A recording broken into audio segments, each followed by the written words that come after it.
Assalamualaikum warahmatullahi wabarakatuh. Selamat siang Sobat Kom yang ada di rumah. Salam sejahtera tentunya Vika Ravenska ucapkan. Dan kembali lagi dalam program yang luar biasa pada hari ini, yaitu Parlementaria, persembahan Dinas Komunikasi dan Informatika Provinsi Kalimantan Timur bekerja sama dengan Rumah Diswe nomor 1 Kaltim. Tentunya bersama saya Vika Ravenska pada hari ini akan menemani siang Sobat Kom semua melalui Instagram dari Diskominfo Kaltim dan juga fanpage nomor 1 Kaltim. Hadir setiap Senin jam 2, Parlementaria akan memberikan wadah pada Sobat Kom untuk mengenal lebih dekat tugas fungsi dan juga program kerja serta sosok dari para Dewan Perwakilan Rakyat Kalimantan Timur yang terhormat. Nah, telah hadir bersama saya pada hari ini yang luar biasa, tentunya menyempatkan waktunya di sela kesibukan yang tentunya mungkin sedang dijalani pada hari ini, yaitu Bapak Haji Abdul Jawad Sirajuddin SH.MH. Selamat siang Bapak. Selamat siang Mbak Pika. Waduh, luar biasa. Sehat Bapak? Alhamdulillah sehat. Alhamdulillah sehat. Habis ada kegiatan apa aja nih Pak sebelum mampir ke studio kami pada hari ini? Ya, yang jelas menghadiri acara undangan resepsi salah satu teman. Oke, berkumpul ya Pak bersama rekan-rekan ya tentunya Pak ya. Kumpul bersama rekan-rekan. Kalau biasanya nih aktivitas di weekendnya apa sih Pak? Selain di hari kerja tentunya bertugas sebagai anggota Dewan. Ya, kita sih kalau di hari Sabtu dan Minggu lebih banyak kita ngumpul dengan keluarga. Keluarga. Jadi setelah bekerja ya Pak ya di hari-hari kerja, kemudian di weekend disempatkan untuk bertemu keluarga, tentunya mencari energi-energi baru sepertinya Pak Jawad ya. Ya, energi baru dan kita kan sebagai anggota DPR harus aspiratif. Oke. Setiap ada permasalahan di lapangan atau apa ya harus kita tindak lanjuti. Oh baik, jadi selain bertemu keluarga juga tentunya mungkin bertemu dengan para masyarakat ya Pak yang terdekat gitu. Bapak ini yaitu adalah seorang anggota Badan Pembentukan Perda, anggota Komisi 3, anggota Badan Musyawarah dan juga dari fraksi PAN ya Pak tentunya. Banyak sekali tugas-tugas yang harus dijalani sebagai seorang anggota Dewan. Tapi sebelum nanti kita mengenal Pak Jawad sebagai seorang anggota Dewan, mungkin menarik untuk melihat bagaimana sosok dari Jawad muda pada saat dulu. Siapakah Pak Jawad saat muda ini? Apakah seorang aktivis ataukah memang seorang sosok-sosok yang dekat dengan masyarakat? Ya, yang jelas saya adalah sosok yang memiliki semangat. Untuk itu saya hijrah dari Sulawesi Selatan, Kota Makassar menuju kota tepian yang sekarang ini, yaitu sejak tahun 1985. Berangkat dari situ saya mengemban amanah. Karena amanah ini harus saya betul-betul laksanakan. Apalagi ini amanah dari orang tua. Di situ awalnya saya menginjakkan kaki saya di Bumi Etam atau di kota tepian di tahun 1985. Yaitu tanggung jawabnya memegang untuk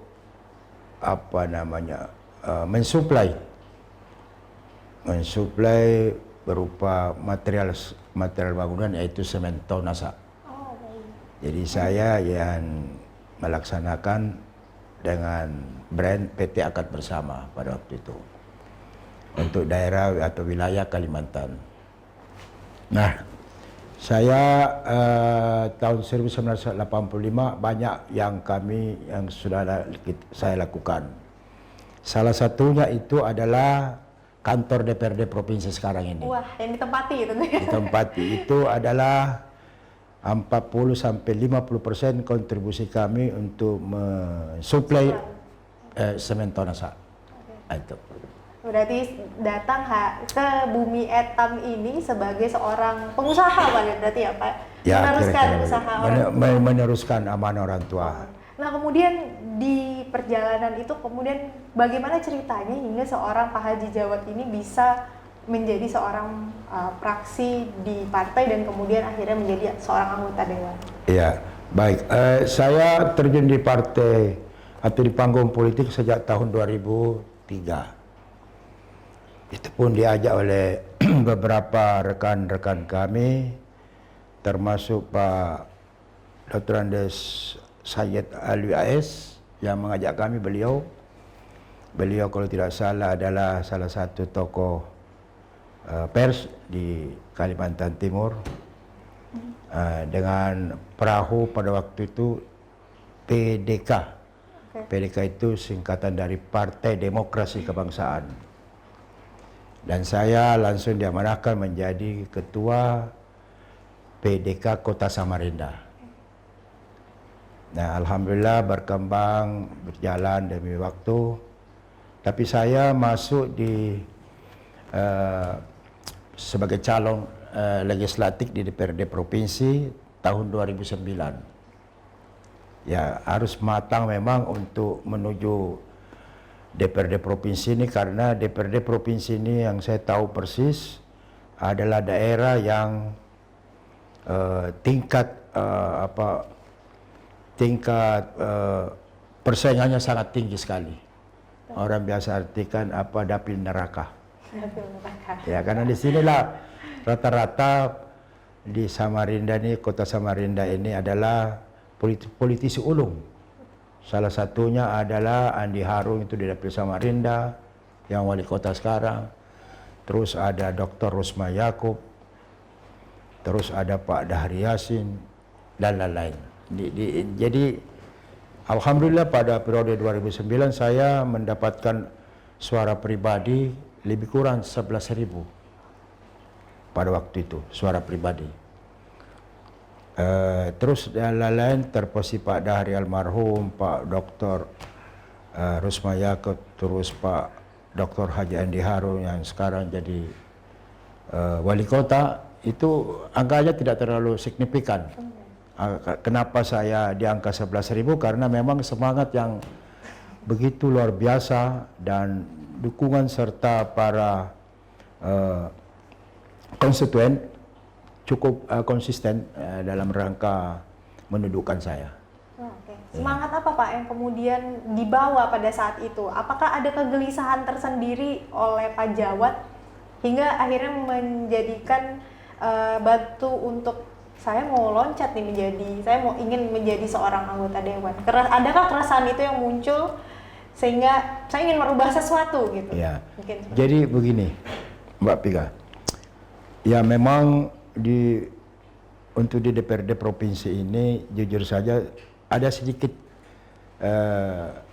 keunggulan atau faedah, yaitu jika ada teman yang kira-kira mendapatkan hambatan atau rintangan, insya Allah dengan kita sebagai anggota DPR insya Allah akan dimudahkan, karena kita mau menyelesaikan masalah itu langsung pada pokok permasalahannya.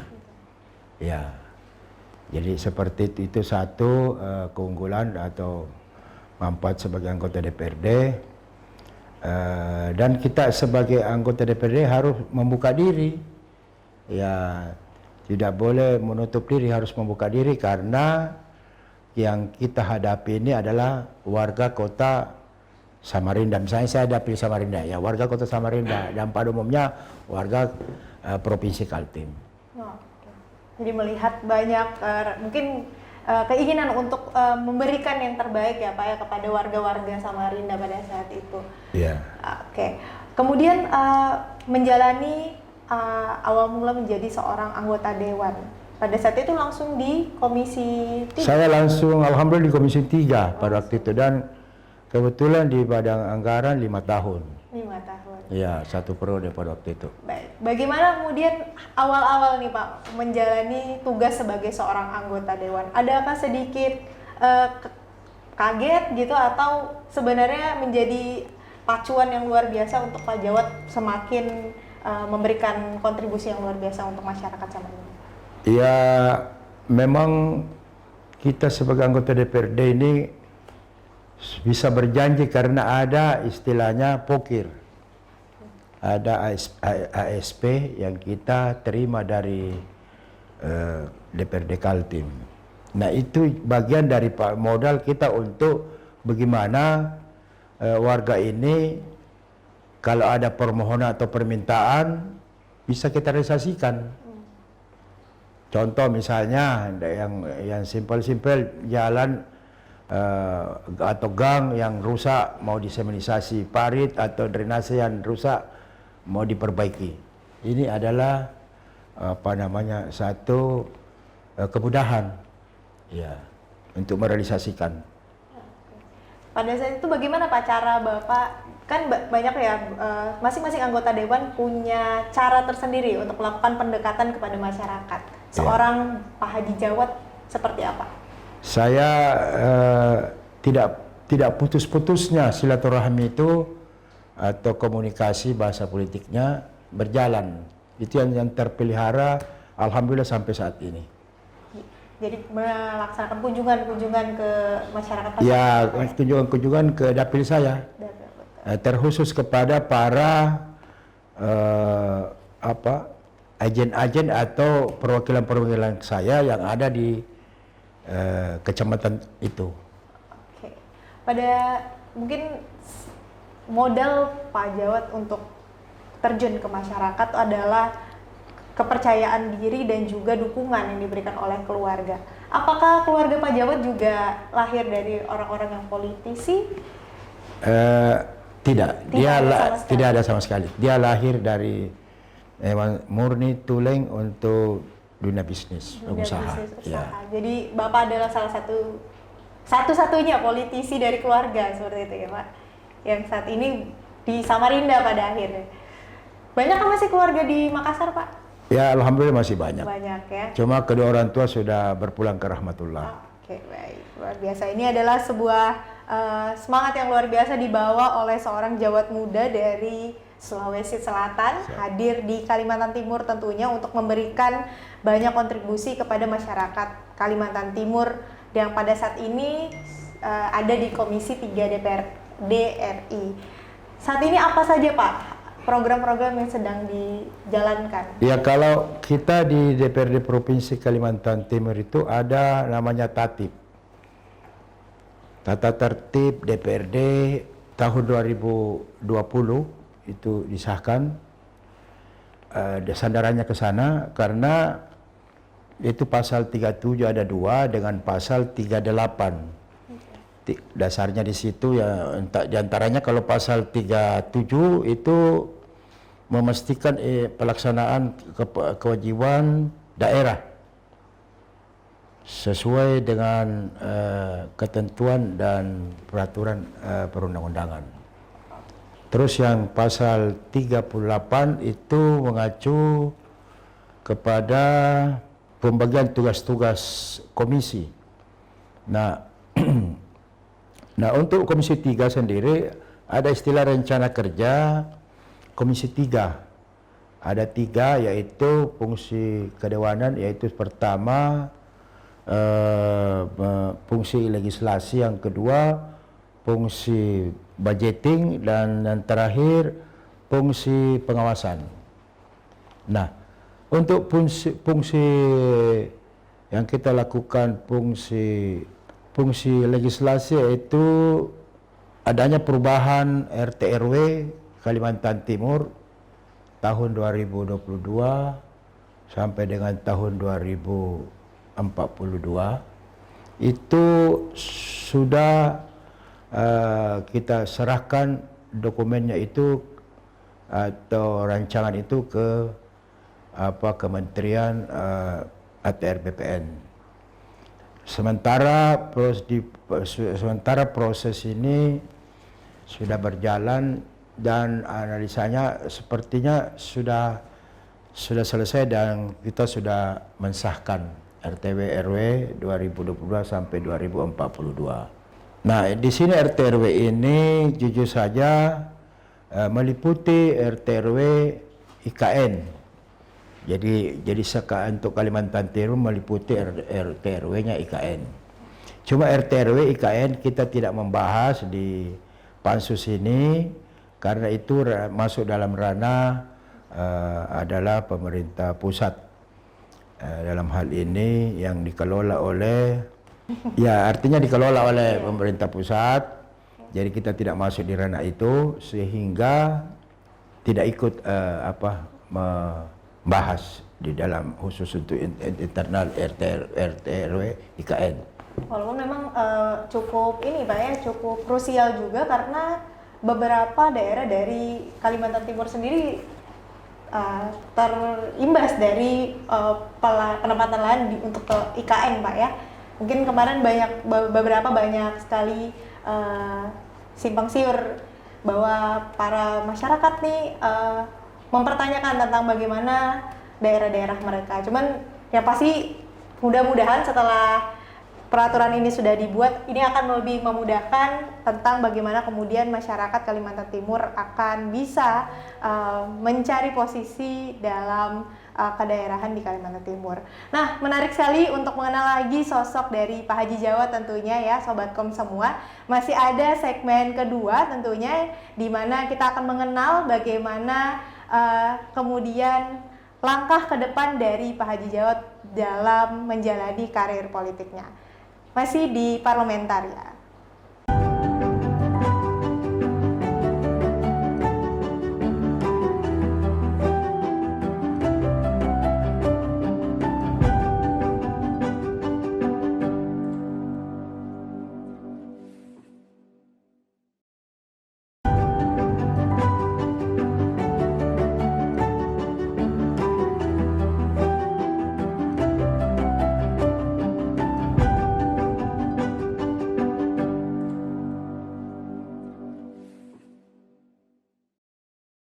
Ya, kembali di sesi kedua dari Parlementaria hari ini bersama Bapak Haji Djawad yang tadi kita sudah berbincang-bincang bagaimana perjalanan beliau hingga sampai hari ini hadir sebagai seorang anggota Dewan DPRD Provinsi Kalimantan Timur yang terhormat tentunya, dan beliau juga sudah menceritakan bagaimana dan apa saja yang sudah dilakukan, yang sedang dilakukan di Komisi 3 DPR Kaltim. Saat ini ada lagi Pak yang ingin sampaikan tentang tugas fungsi dari komisi. Baik Mbak Pika, jadi yang pertama tadi ada 3 fungsi. Betul. DPRD itu pertama adalah fungsi legislasi yang saya sudah paparkan tadi mengenai RT RW Kaltim yang 2022-2042. Kebetulan saya juga sudah masuk di situ sebagai panitia khusus. Dan yang kedua adalah fungsi anggaran. Nah, fungsi anggaran ini untuk sementara jujur aja adalah pembahasan rencana bantuan keuangan ke pemerintah kabupaten dan kota di Kalimantan Timur. Itu yang pertama. Yang kedua adalah pembahasan rencana kegiatan 2023 dengan Komisi 3 dan pembahasan KUA PPS yang sebentar lagi akan kita bahas bersama dengan pemerintah Provinsi Kaltim. Itu, dan yang terakhir adalah pembahasan tentang pokok-pokok pikiran dari Komisi 3. Itu yang kita mau laksanakan dalam waktu dekat. Terus yang ketiga, fungsi yang ketiga adalah pengawasan. Fungsi pengawasan ini yaitu mengevaluasi realisasi kegiatan tahun 2023 dan mengevaluasi evaluasi implementasi pokok-pokok pikiran Komisi 3. Terus yang ketiga adalah BIMTEK, artinya penguatan fungsi pengawasan itu sendiri. Jadi 3 ini dalam waktu dekat barangkali kita akan laksanakan. Oke, berarti ini yang nanti lagi dipersiapkan dan akan dilaksanakan dalam waktu dekat ya Pak? Iya. Nah, namun kemudian Pak selama menjabat menjadi anggota Dewan yang terhormat nih, sebenarnya isu-isu apa sih yang ingin sekali ya atau menjadi fokus seorang Bapak Haji Djawad soroti untuk membantu masyarakat yang di Kalimantan Timur? Ya, kami menitik beratkan kepada sekarang kan pembangunan IKN ini sudah berjalan. Nah, tetapi sampai detik ini kita dari Komisi 3 belum belum pernah dilibatkan dalam rangka ikut membahas pembangunan atau infrastruktur IKN itu sendiri. Karena kenapa? Harapan kami supaya bisa diserap atau direalisasikan, yaitu minimal 20% tenaga kerja untuk daerah itu mendapatkan porsi. Apa yang menjadi kendala, Pak, dalam aspirasi ini? Ya, saya melihat kendala itu hanya komunikasi aja, karena belum ada sampai hari ini komunikasi. Tetapi insya Allah setelah ini kami akan melaporkan kepada Ketua Komisi 3 agar segera diagendakan bertemu lagi dengan pengelola daripada IKN itu sendiri. Tapi menurut Bapak Haji Djawad sendiri, apakah Kalimantan Timur ini sebenarnya sudah memang siap untuk menyambut atau menyongsong kehadiran dari IKN ini, Pak? Ya, kita harus siap karena ini sudah masuk dalam Undang-Undang Republik Indonesia, sehingga ini tinggal pelaksananya aja. Cuma kami berharap pelaksanaan ini sekali lagi supaya kandungan lokal yang 20% itu khususnya tenaga kerja konstruksi itu bisa diberdayakan. Nah, oke. Kemudian Pak Haji, sebagai kader PAN aktif nih Pak ya, ada arahan nggak Pak terkait pemilu 2024 nanti? Ya, kalau saya sebagai kader PAN ini memang kita sudah hampir pasti mendukung Ganjar yang insya Allah akan berpasangan dengan Pak Erick Thohir, karena itu sudah dilakukan komunikasi dua arah, yaitu waktu kita melaksanakan workshop atau BIMTEK anggota DPRD se-Indonesia, yaitu tempatnya di Kota Semarang 1 bulan yang lalu. Nah itu kalau saya melihat di situ hadir juga pada pertemuan itu, acara itu, ya ada Pak Presiden Pak Joko Widodo. Oke, berarti sudah ada arahan terkait nanti Pak ya. Oke, kemudian bagaimana kemudian Bapak sebagai seorang praksi PAN kemudian melihat kader-kader muda PAN nanti Pak ke depannya? Ya memang untuk di caleg-caleg kita yang potensial, baik itu dari kabupaten, kota dan provinsi, saya kira sudah di kisaran 30-40% yang mewakili untuk kader-kader muda. Dan ini caleg-caleg potensialnya cukup bagus, saya melihat ya. Mudah-mudahan ke depan ini di tahun 2024 harapannya dari praksi kami tetap bisa mendapatkan target itu minimal 6 kursi. 6 kursi, ya berarti di DPRD Provinsi Kaltim ya. Baik, ya. Gitu. Dipastikan ya, mudah-mudahan ini seluruh kader-kader muda. Mungkin sebelum nanti kita akan melihat bagaimana Pak Djawad akan melangkah ke depannya. Nah ini sebagai seorang anggota Dewan, adakah pesan-pesan tersendiri untuk kader-kader muda PAN ataupun juga para calon-calon anggota Dewan Muda yang nanti akan hadir di DPR Provinsi Kalimantan Timur? Iya, maka jadi simpel saja di politik ini, yang penting itu terpelihara komunikasi dua arah. Itu yang penting. Yang kedua, apa harapannya bagi konstituen, itu bagaimana supaya bisa dimaksimal, supaya bisa direalisasikan. Saya kira itu aja dua kunci itu. Ya. Dan dua kunci itu juga yang sudah dilakukan oleh Pak Haji Djawad hingga saat ini ya Pak? Ya, masih terpelihara, alhamdulillah masih terpelihara sampai hari ini. Dan mudah-mudahan ini juga bisa menjadi salah satu poin utama para kader-kader muda bisa kemudian menjadi sosok-sosok anggota Dewan yang terhormat, yang luar biasa untuk masyarakat Kalimantan Timur. Tapi sobatku semua, ada hal menarik mungkin tentunya sebelum kita mengakhiri sesi perbincangan kita di parlementer pada hari dengan Bapak Haji Djawad. Informasinya nih Pak Haji sedang ada yang dipersiapkan ke depan nih. Mungkin kalau tidak salah baru diputuskan kemarin bahkan ini. Apakah itu Pak Haji? Oh ya. Okay. Saya sedikit menginformasikan bahwa alhamdulillah saya kemarin mendaftar sebagai bakal calon anggota DPD RI dari Kalimantan Timur. Boleh tepuk tangan nih dong. Ya. Oke, baik. Dan seluruh berkas yang dibutuhkan yang diminta oleh penyelenggara KPU Provinsi Kaltim sudah kami serahkan kemarin. Sudah diserahkan kemarin. Kemudian apa Pak yang mendasari atau membuat keinginan ini semakin kuat untuk maju sebagai anggota DPD RI? Ya, yang jelas tagline saya kembali mengabdi. Kembali mengabdi. Kembali mengabdi. Jadi saya melihat itu di teman-teman di DPRD Kaltim ada yang 3 periode, ada yang 4 periode. Saya kira terlalu naif kita kalau terus-terusan di situ. Kita membutuhkan adalah kader yang berkesinambungan.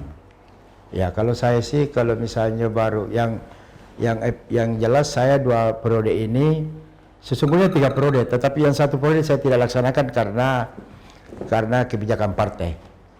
Jadi 2 periode ini alhamdulillah saya harus tahu diri sehingga bisa yang muda-muda tampil lagi. Artinya regenerasi. Itu yang penting dalam perpolitikan ini. Oke, baik. Kemudian apa yang nanti akan dibawa Pak untuk menjadi seorang DPD RI? Maksudnya apa isu-isu ataupun juga poin-poin utama yang akan Bapak angkat? Ya, yang paling pertama itu adalah karena Kalimantan Timur ini jujur saja yang luas wilayahnya sekitar 2 juta lebih. Nah itu dengan topografi dan lain-lain, masyarakatnya juga beragam yang berada di dataran Kalimantan Timur yang sangat berjauhan ya. Sehingga di sini kita butuh pelayanan yang lebih dekat, yang lebih cepat untuk membantu pembangunan itu di Kalimantan Timur. Yaitu salah satu yang kami mau perjuangkan adalah kalau saya terpilih sebagai anggota DPD RI adalah menambah anggaran dana desa. Ya. Menambah anggaran dana desa khusus di Kalimantan Timur. Karena ini adalah bagian untuk mempersiapkan ibu kota Nusantara.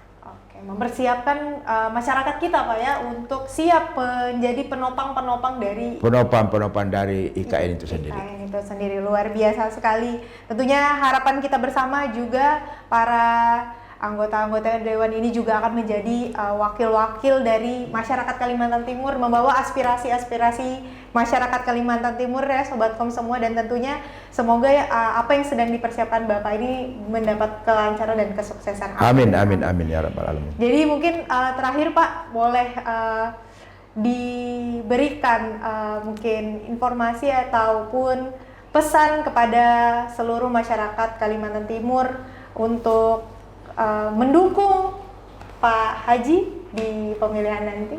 Ya, saya berharap kiranya pertama berharap doanya, syukur-syukur kalau bisa dengan suaranya dalam rangka pencalonan saya sebagai calon anggota DPD RI Dapil Kalimantan Timur. Jadi saya menggunakan dengan judul tagline kembali mengabdi. Terima kasih. Oke, jadi selain mengabdi telah selesai mengabdi nanti di pemerintah Provinsi Kalimantan Timur, insya Allah Pak Haji akan naik lagi ke Republik Indonesia di DPD. Semoga juga tadi aspirasi-aspirasi yang hadir dari masyarakat Kalimantan Timur bisa disampaikan dan dibawa di sana Pak ya. Siap. Amin. Terima kasih banyak Pak waktunya yang sudah diberikan untuk mampir di studio kita yang luar biasa ini. Semoga nanti kita bisa ngobrol-ngobrol lagi Pak ya. Baik, insya Allah. Semoga nanti juga akan ada banyak perbincangan yang lebih menarik lagi untuk kita bahas bersama Pak Haji Djawad. Untuk itu, akhir kata, terima kasih para Sobat Kom semua. Sampai jumpa di sesi parlamentaria lainnya. Wabillahi taufiq wal hidayah. Wassalamualaikum warahmatullahi wabarakatuh. Waalaikumsalam warahmatullahi wabarakatuh.